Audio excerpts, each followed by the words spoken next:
삼성그룹 이병철 회장이 1987년 별세하셨지요.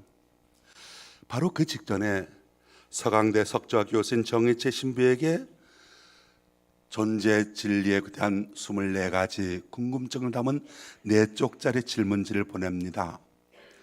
첫 번째 질문지 내용, 신은 존재하는가?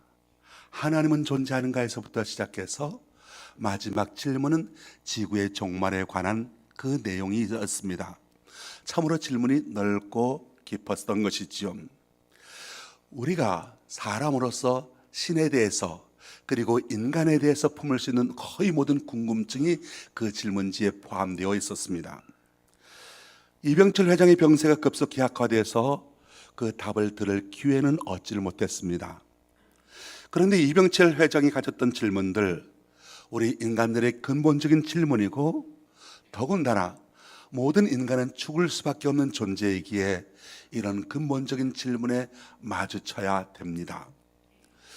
이병철 회장의 아들 이건희 회장이 78세 급성 심근경색으로 쓰러진 뒤 6년 5개월 만에 세상을 떠났습니다.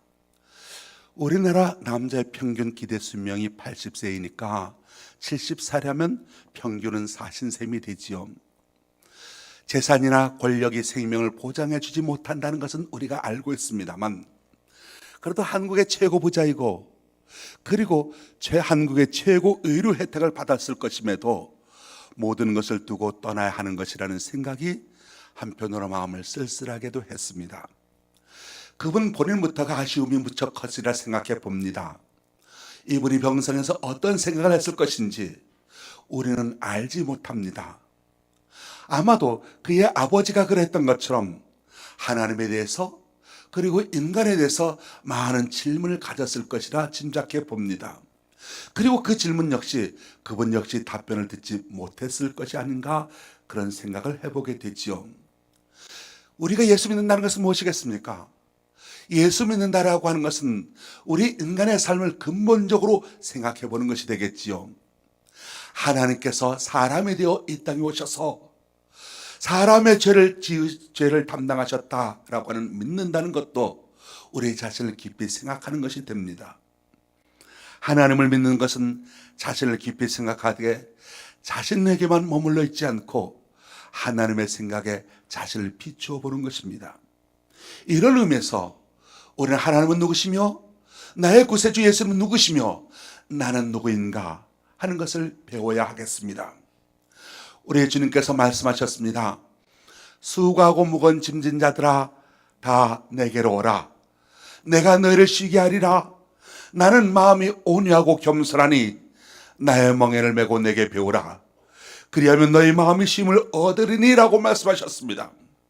사랑하는 성도 여러분, 저와 여러분이 우리의 구세주 되신 예수님으로 인하여 삶의 평안을 누리게 되시길 축원합니다. 예수님께 와서 쉼을 얻게 되시길 주의 이름으로 축원합니다. 주님으로 말미암아 인생의 진리, 하늘의 도를 깨닫는 저와 여러분 되시기를 예수님의 이름으로 축원합니다. 오늘 말씀 무엇을 말씀합니까? 1절 2절 말씀 보십시오. 예수께서 무리를 보시고 산에 올라가 앉으시니 제자들이 나온지라 입을 열어 가르쳐 이르시되, 갈릴리 나사렛에서 서서 성장하셨던 예수님께서 요단강에 오셨습니다. 세례자 요한에게 세례를 받으셨습니다. 하늘이 열립니다.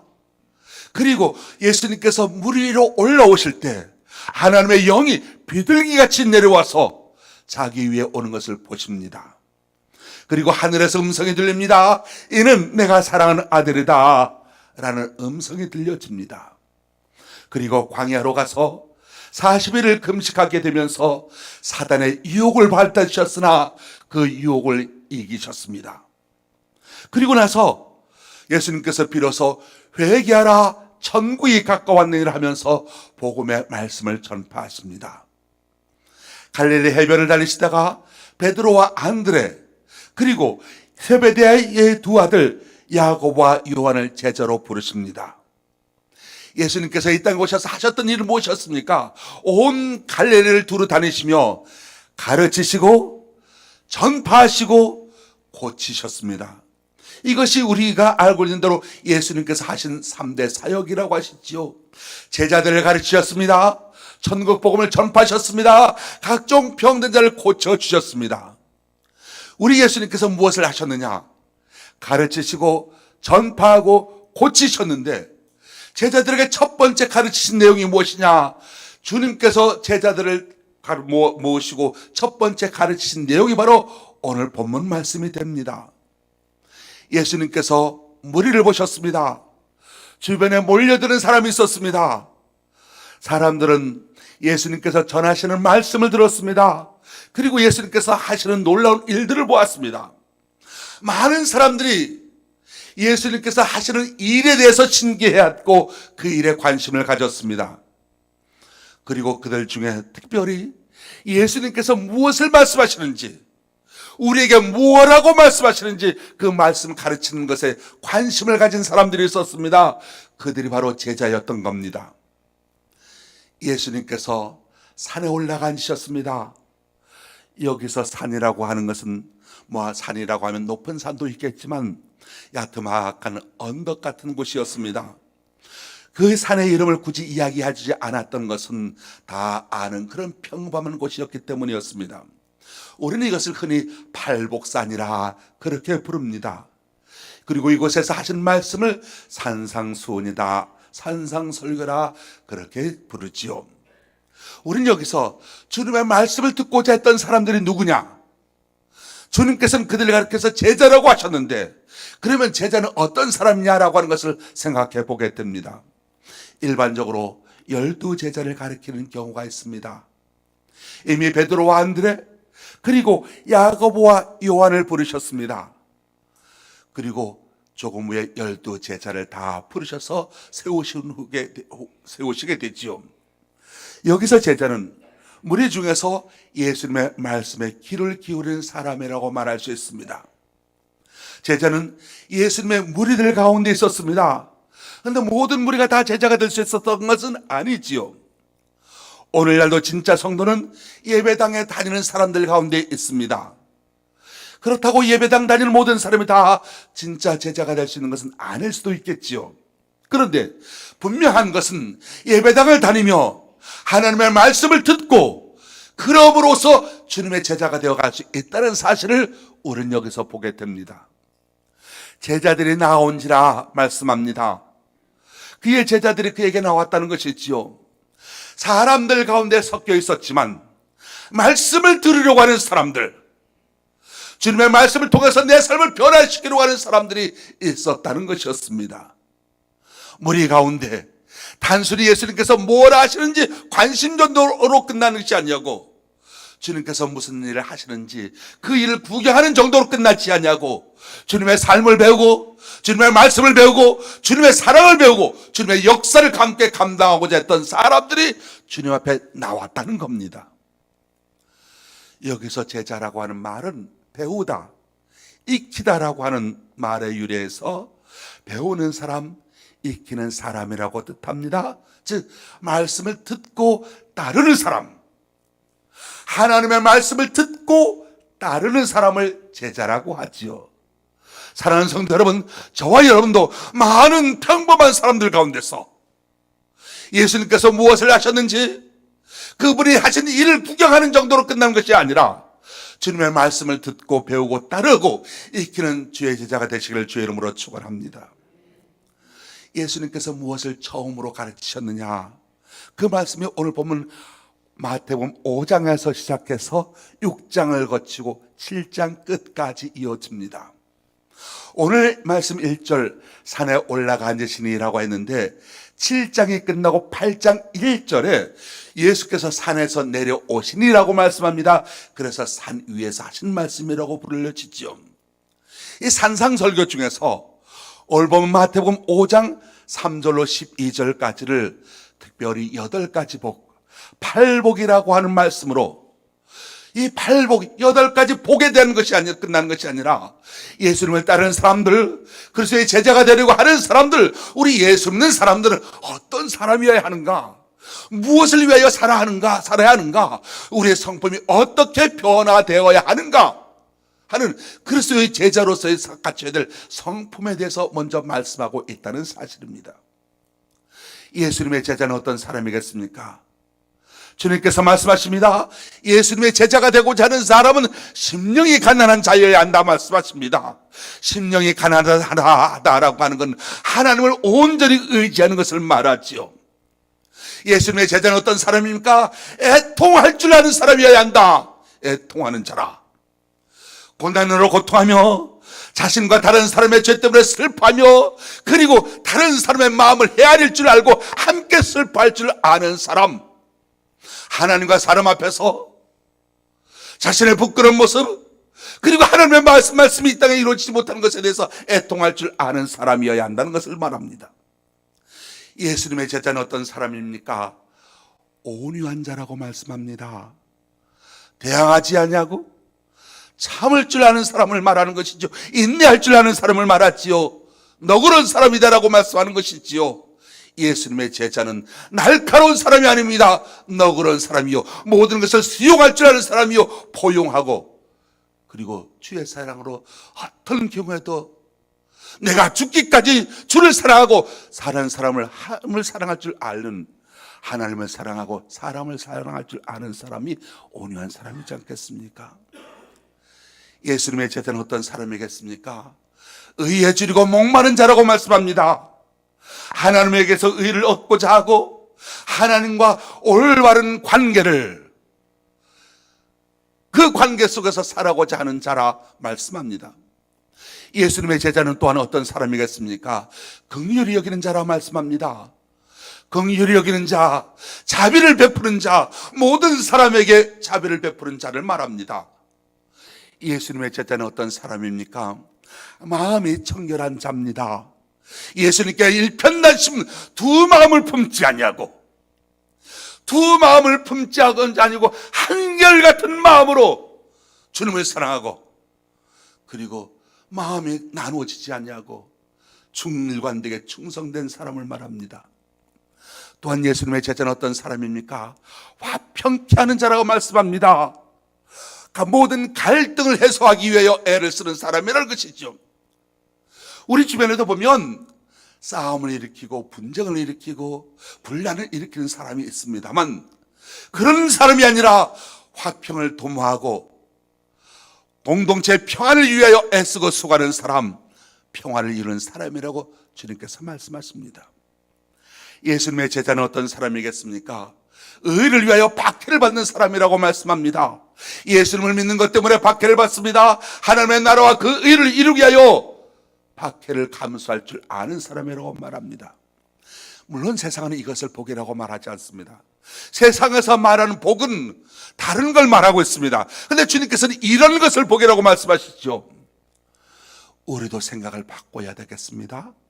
하나님의 복의 관점에서 우리에게 진정한 복이 무엇인가를 생각해 봐야 되겠습니다. 그들이 행복한 사람이라고 말합니다. 왜 그런 사람이 행복하다고 말하겠습니까?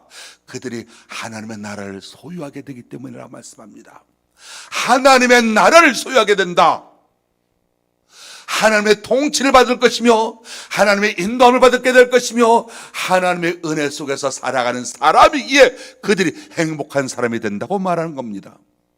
그리고 임마누엘의 하나님, 여호와 하나님, 지금까지 함께 하셨던 하나님께서 영원히 다스리시고 영원히 통치하시고 영원히 인도하여 주신다.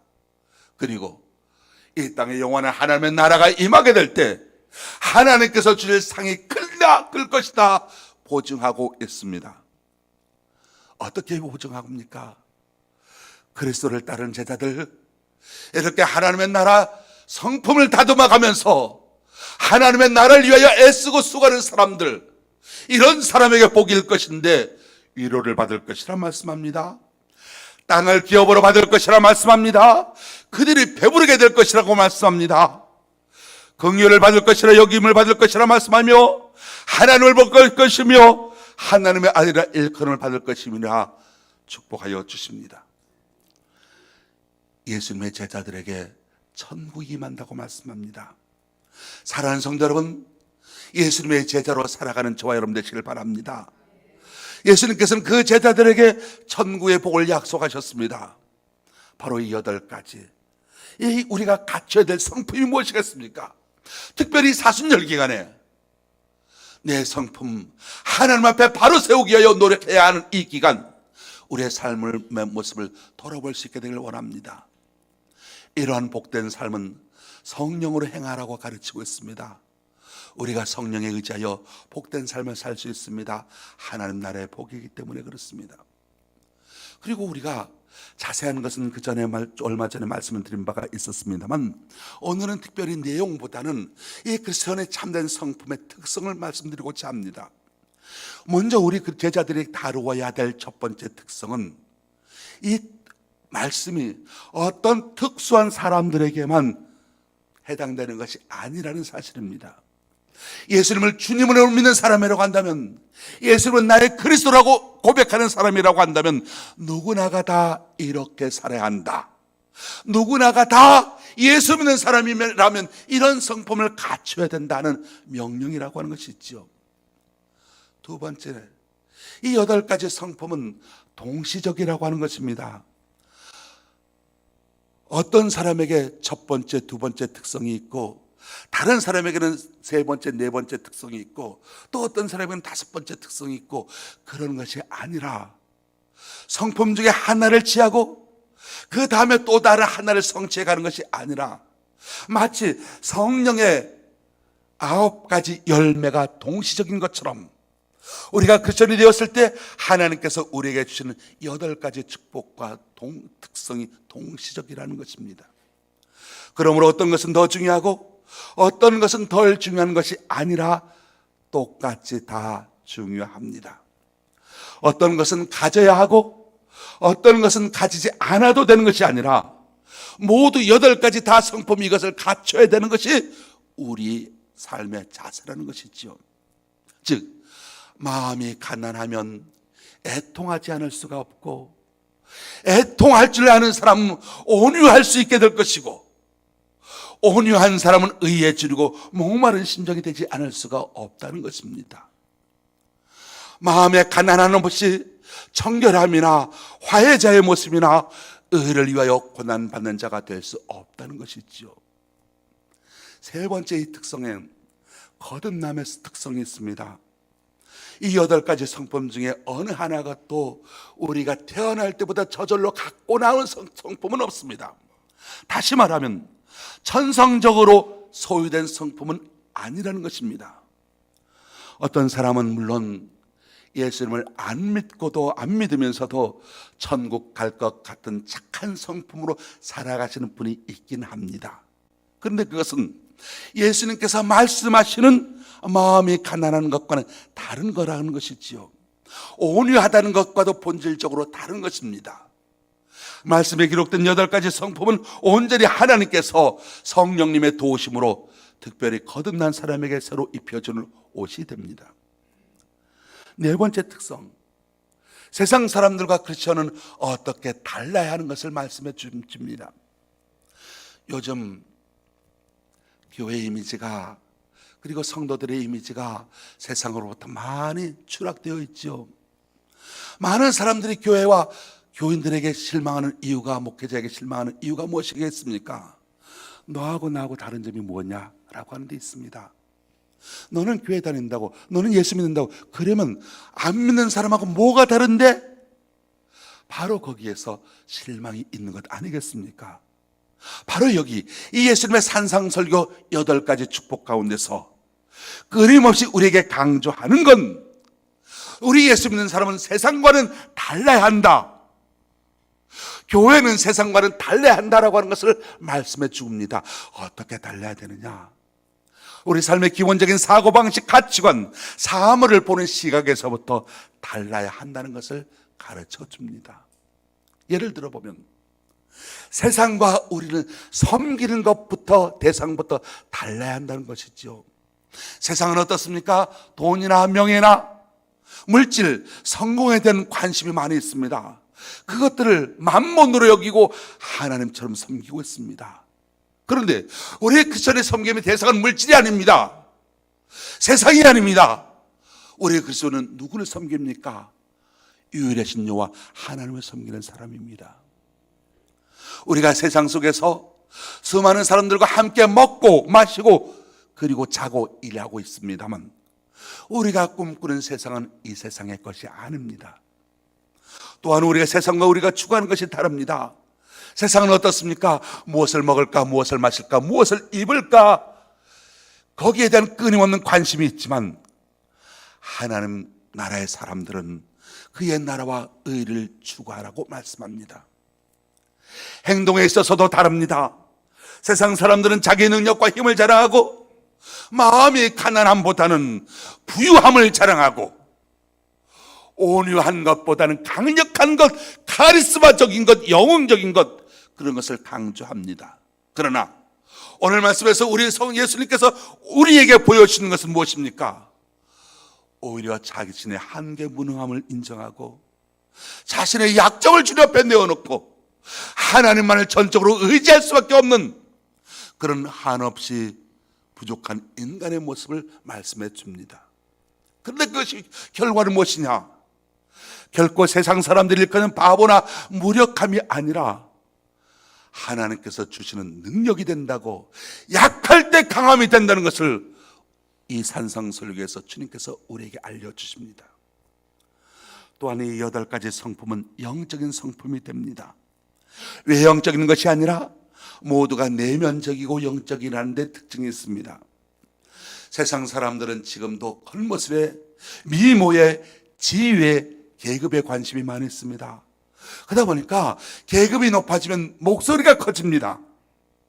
위치가 높아지게 되면 행동도 커지게 되는 것, 이것이 세상이지 않겠습니까? 20평에 사느냐 50평에 사느냐에 따라 걸음걸이가 달라지고 어떤 훈장을 달고 있느냐에 따라서 목소리가 커지고 작아지는 것을 보게 됩니다. 이것이 세상입니다. 그런데 우리 크리스천에게 있어서 문제가 되는 건 그런 세상적인 물질이 아니라 어떤 사람인가, 주님 앞에서 어떻게 살아가고 있는가, 그가 어떤 성품을 소유했는가라고 하는 것입니다. 죄인 그대로의 성품 그대로인가, 아니면 거듭난 천국 백성으로 살아가고 있느냐라고 하는 것을 주님께서 물으십니다. 그것을 가리켜서 예복을 입었느냐, 주님께서 그렇게 표현하기도 하셨습니다.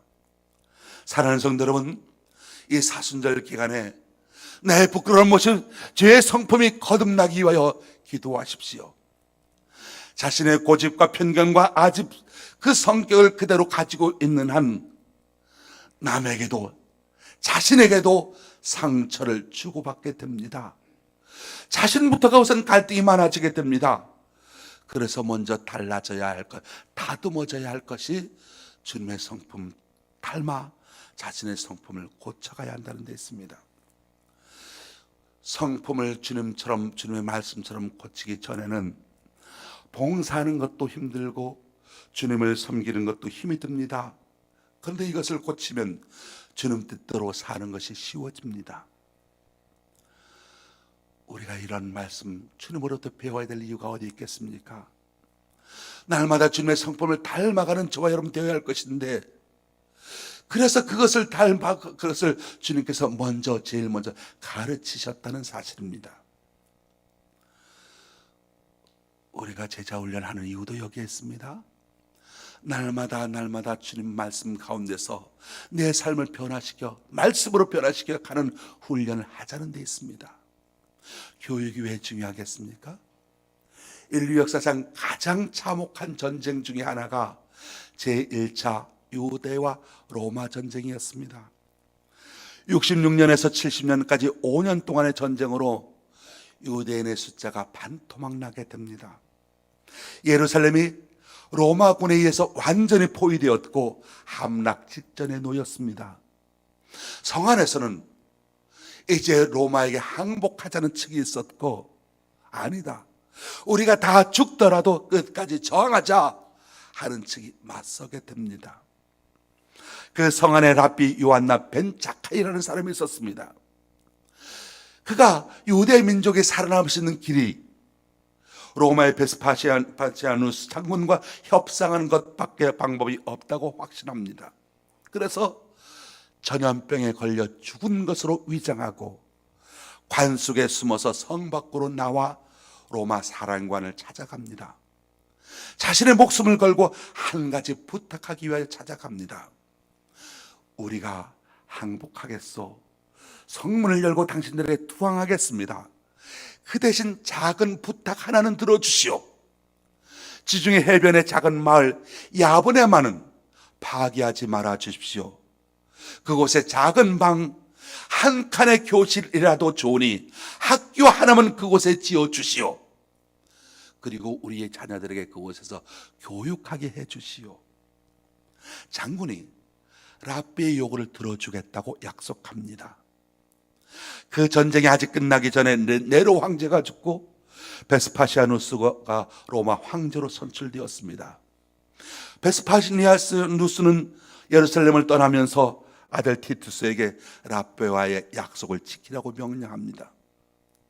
타투스에 의해서 70년 예루살렘이 처절하게 무너졌지만 그 약속은 지켜집니다. 랍비 벤 자카이는 몇몇 제자들과 함께 야브네로 가서 작은 학교를 세웁니다. 황제는 약속을 지켰습니다. 아들 티투스를 유대 총독으로 임명하고 작은 학교 설립을 돕습니다. 이 학교에서 백성들을 가르치는 랍비를 길러냅니다. 나라는 망했습니다. 성전도 사라졌습니다. 그런데 말씀이, 가르침이 계속되어서 오늘날 1900년이 지나서 꽃을 피우게 되는 것을 봅니다. 랍비 벤 자카이는 교육의 중요성을 이야기할 때 자주 등장하지요. 나라가 없어져도, 보이는 성전이 없어져도 말씀 가르치는 곳이 있고 말씀이 유지되면 다시 나라도 세울 수 있고 신앙도 세울 수 있고 우리 백성들의 삶도 다시 세울 수 있다는 것, 그것을 보여줍니다. 교육이 우리 신앙에서 얼마나 중요한 것인가, 훈련이 얼마나 중요한 것인가를 알아야 하는 것입니다. 예수님을 가리켜서 왜 체육의 선생님이라고 하겠습니까? 오늘 말씀 예수님께서 산에 오르시고 제자들이 나오고 가르치는 것으로 시작되었습니다. 어떻게 끝났습니까? 7장 28절로 29절. 예수께서 이 말씀을 마치심에 무리들이 그의 가르치심에 논란이, 이는 그 가르치는 것이 권위 있는 자와 같고 그들의 서기관들과 같지 아니함일러라. 예수님의 말씀에 대한 반응은 그의 가르치심에 사람들이 놀랐다는 겁니다. 예수님은 제자들에게 말씀하셨는데 함께 듣던 사람들이 놀랐습니다.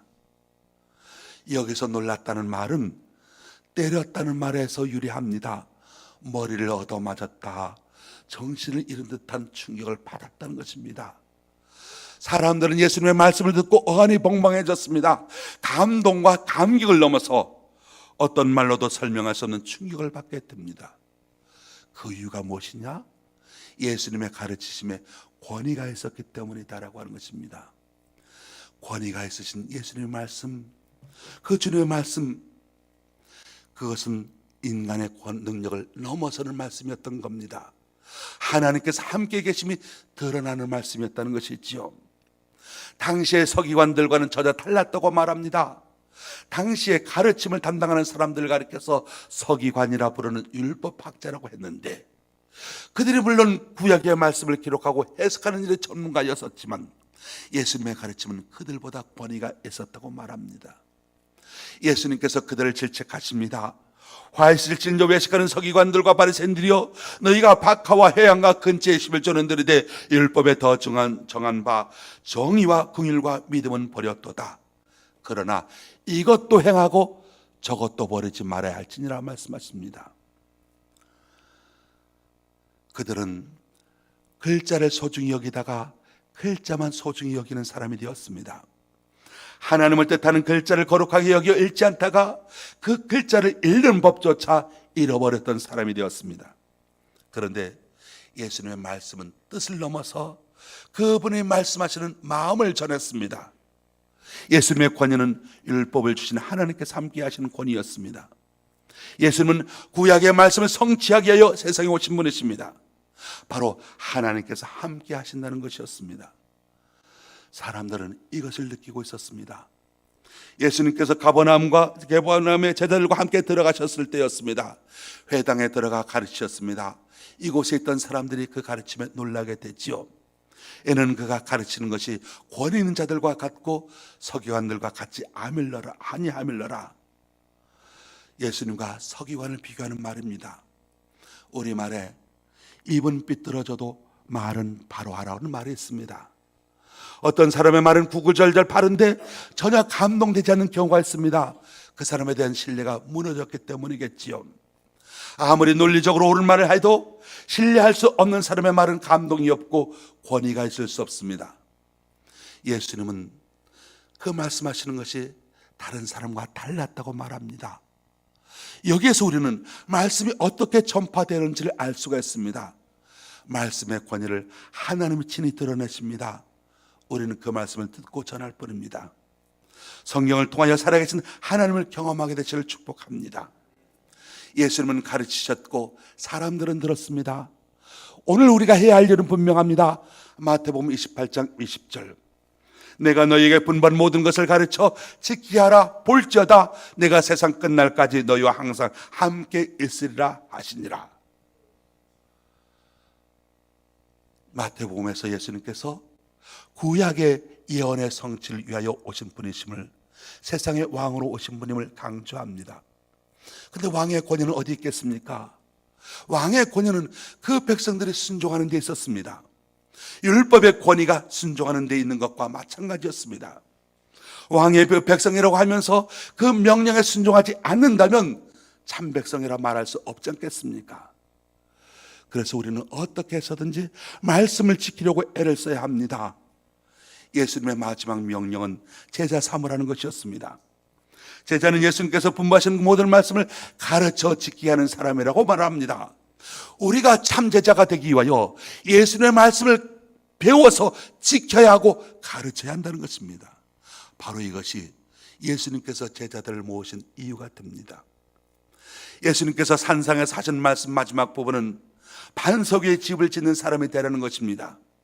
마태복음 7장 24절부터 보면, 그러므로 누구든지 나의 이 말을 듣고 그대로 행하는 자는 그 집을 반석 위에 집을 지은 지혜로운 사람 같으리니 비가 내리고 장수가 나고 바람이 불어 그 집이 부딪히되 무너지지 아니하나니 이는 주추를 반석 위에 놓은 까닭이요 나의 이 말을 듣고 행하지 아니하는 자는 그 집을 모래 위에 지은 어리석은 사람 같으리니 비가 내리고 창수가 나고 바람이 불어 그 집에 부딪히며 무너져 그 무너짐이 심하니라 말씀합니다. 예수님께서 하신 말씀 듣고 그대로 행하는 사람은 반석 위에다 자기 집을 지은 지혜로운 사람이지만, 말씀을 듣고도 행하지 아니하는 사람은 모래 위에 자기 집을 지은 사람, 어리석은 사람 같다고 하십니다. 예수님은 하나님의 아들이십니다. 그 말씀에는 언제나 권위가 있습니다. 그 말씀 자체에 권위가 있습니다. 사랑하는 성도 여러분, 예수님은 사람이 믿든지 안 믿든지, 듣든지 안 듣든지, 순종하든지 순종하지 않든지 그 말씀에 본래부터 권위가 있으신 분이셨습니다. 믿고 듣고 순종하는 사람은 예수님의 권위를 인정하는 사람이고, 예수님의 말씀을 듣지 않고 순종하지 않는 사람은 예수님의 권위를 인정하지 않는 사람이었다는 것입니다. 권위는 그 사람의 반응으로 나타납니다. 우리가 예수님의 말씀을 듣고 어떤 태도를 보이느냐에 따라서 예수님의 말씀에 권위가 있는지 없는지를 세상에 드러납니다. 사람들은 우리가 예수님의 말씀에 순종하는 것을 보면서 예수님의 권위를 인정합니다. 그런데 말씀을 지키지 않는 교인들 때문에, 말씀을 지키지 않는 사람들 때문에 교회의 권위가, 예수님의 권위가 추락되었다고 그렇게 세상에서 비난받는 것 아니겠습니까? 그리스도인이라고 하는 사람들이 어떻게 하느냐에 따라 예수님의 말씀이 세상에 드러날 수도 있고 그 반대로 조롱받을 수도 있습니다. 최고의 스승은 물론 잘 가르치는 사람이 스승일 수 있겠지만, 사람들이 알아주는 훌륭한 제자를 많이 길러낸 사람이 최고의 스승이라는 점을 보게 될 때, 우리가 주님의 말씀을 듣고 행할 때 주님께서 과연 우리의 최고의 스승이심을 우리가 증명하게 될 것입니다.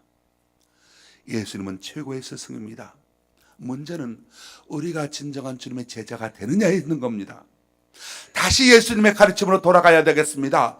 다시 말씀 앞에 겸손해져야 되겠습니다. 우리의 힘으로 그 가르침을 따를 수 없음을 정직하게 인정하고 약속하신 성령님의 인도하심을 기도해야 되겠습니다. 우리를 부르시고 친히 이루실 하나님을 믿어야 되겠습니다. 마누라 자식 빼고 다 바꿔라. 이건희 회장의 프랑크푸르트 선언이 열정과 절박함에 대한 평가라고 하는 말에 공감이 갑니다. 그분의 열정이, 그분의 절박했던 심정이 오늘의 삼성이라고 하는 결과를 만들어내지 않았겠습니까? 우리도 주님의 말씀을 듣고 따라야 한다는 절박함이 있게 되기를 원합니다. 그리고 그 절박함을 넘어 사랑에 대한 열정을 품어야 되겠습니다. 사순절 기간입니다. 예수님께서 제자들을 부르시면서 따라오라 하셨던 그 길을 함께 가는 영적 순례 기간입니다. 그 길이 비록 고난과 십자의 길을 한달지라도 포기할 수 없는 영생의 기름을 믿고 절박한 마음으로, 하나님을 사랑하는 마음으로 다시 한번 말씀에 서십시다. 우리 교회가 나를 따라오라고 하는 예수님의 부르심에 늘 귀를 기울이며 주님께서 말씀하신 그 성품 닮아갈 수 있는 저와 여러분 되시기를 예수님의 이름으로 축원합니다. 기도하겠습니다. 하나님 아버지, 이 사순절 기간에 주님의 말씀 앞에 섰습니다. 다시 우리가 주님 앞에 서기를 원합니다. 하나님과 관계를 다시 회복하게 하시고 이웃과 관계를 다시 회복하며 살길 원합니다. 우리의 연약함을 도와주옵시고 우리의 부족함을 헤아려 주옵시고 하나님의 선하시고 온전하신 뜻이 무엇인지 분별하는 삶이 되게 하여 주옵소서. 말씀을 귀로만 듣고 그치는 자가 아니라 그 말씀을 가슴에 새기고 실천하는, 그래서 하나님의 말씀에 권위가 있음을 세상에 증명하는 우리가 되게 하여 주옵소서. 예수님의 거룩하신 이름으로 기도합나이다. 아멘.